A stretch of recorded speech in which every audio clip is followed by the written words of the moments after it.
There were 3 cavemen long ago, before the earth knew war and woe. These brothers called the cave their home, and never far they had to roam. Inside the cave there was no light.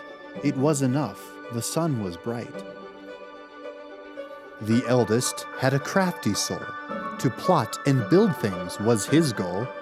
The second was a thinking man who pondered all a thinker can. The youngest was not so inclined.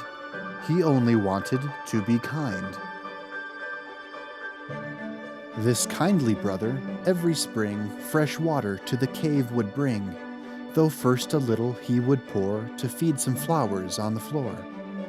And if he saw his brothers ill, he'd thirst so they could drink their fill. The others lacked his simple heart, and he cared little for their art. So when in earnest they would scheme, he went to walk along the stream. Beyond the cave he wished to find a new occasion to be kind.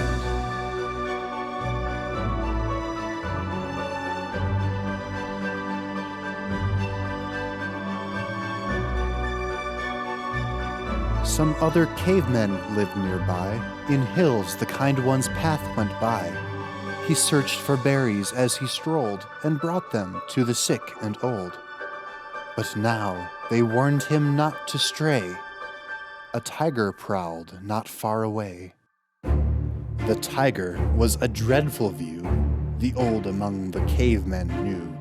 She stood upon 4 legs like trees, with claws that could a mammoth seize.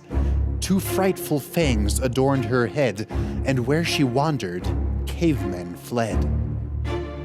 Too young to know the tiger's sight that filled so many with such fright, the kindly caveman kept along. He had no fear, his heart was strong. And that was when he saw the gleam of tiger's eyes beneath the stream.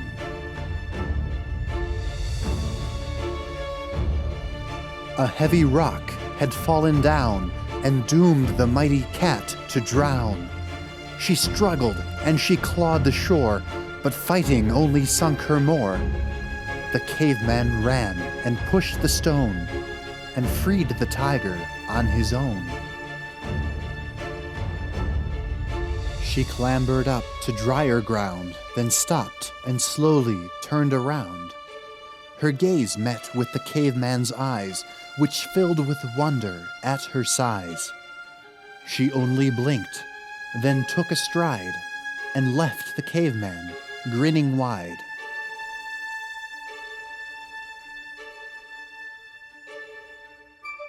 While crafty brother first made flame, and thinker gave the spark a name, in came the youngest with the tale that turned his brothers fearful pale. They thought he acted foolishly to set the fearsome feline free. Alarmed, those 2 discussed some way to keep the rumored beast at bay. Perhaps a heap of stones they'd stack to block the cave and hold her back. Or flame might make a better wall, if wood could keep it burning tall.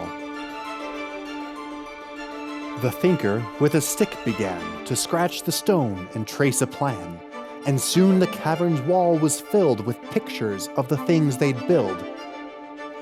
The youngest watched as night grew deep, and wondered they forgot to sleep. When morning came, the eldest stood and set out first to gather wood. Then thinker went abroad to ask some nearby men to join the task. So several cavemen soon arrived to see what plans had been contrived. With help, the wall was quickly built, though trampling made the flowers wilt. The rumor of the project grew, and to the wall a crowd it drew. Soon other cavemen brought their kin, the stronghold to be sheltered in. The eldest told them they could stay, if with some labor they would pay. At first the cave they must expand to hold a crowd in size so grand. The thinker, so there'd be no flaws, wrote down a rigid set of laws. With effort was the cave transformed, and many flames the darkness warmed. They fashioned picks to break the rocks, which echoed with 1,000 knocks. When need increased, they found that logs, if cut, could serve as wheels and cogs.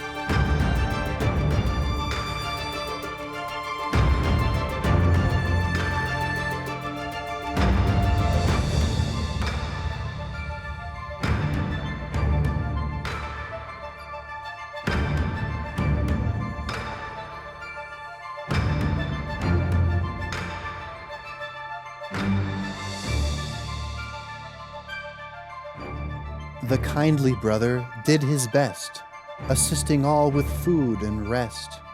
He grinned at first, but felt dismay, for law and labor ruled the day. And in the change that had begun, it seemed his friends forgot the sun. At last the crafty brother stood and said, "The work we've done is good.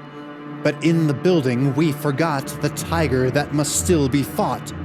With that the men tied stick to stone, preparing weapons to be thrown. As on they went their forceful way, the youngest pled with them to stay. He said, "Though you may call me blind, they cannot live who are not kind." The thinker heard him from the throng and pondered as he walked along. The hunters tracked the mud-print paw, then all at once looked up in awe, where in the dark, upon a hill, was poised the tiger, standing still. She held them in her piercing glance, till crafty brother threw his lance. For victory the cavemen cried, then saw the spear bounce off her hide. More rocks and spears they quickly threw, then turned and fearfully withdrew. For all the weapons they engaged had only made the cat enraged. They ran in terror to the cave, for safety they supposed it gave. But when inside fled one and all, the cat with ease destroyed the wall.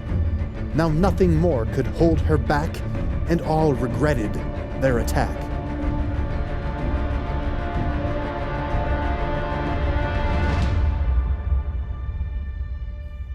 Still calm amid the crashing sound, the kindly caveman stood his ground.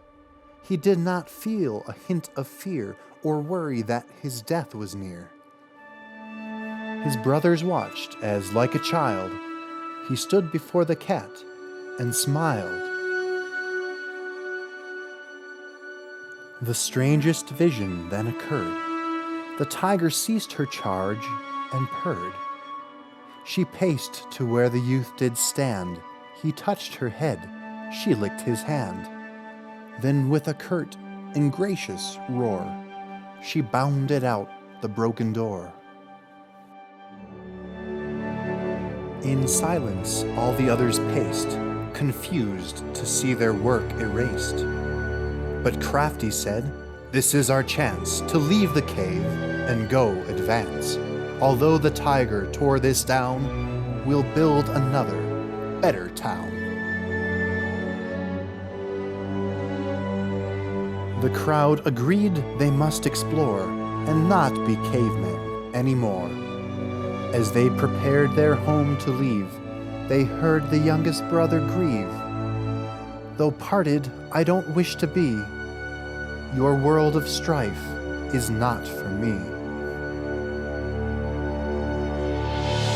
The thinker kindly sat beside his brother, who so meekly cried, and said, "Your way is best, I find. They cannot live who are not kind. Though I must leave to guide our way, I think we will come back someday." Then all the people went away to make the world we know today. The kindly caveman stayed behind to love all nature, cruel and kind. And there, I think, he is today, till you and I go back to stay.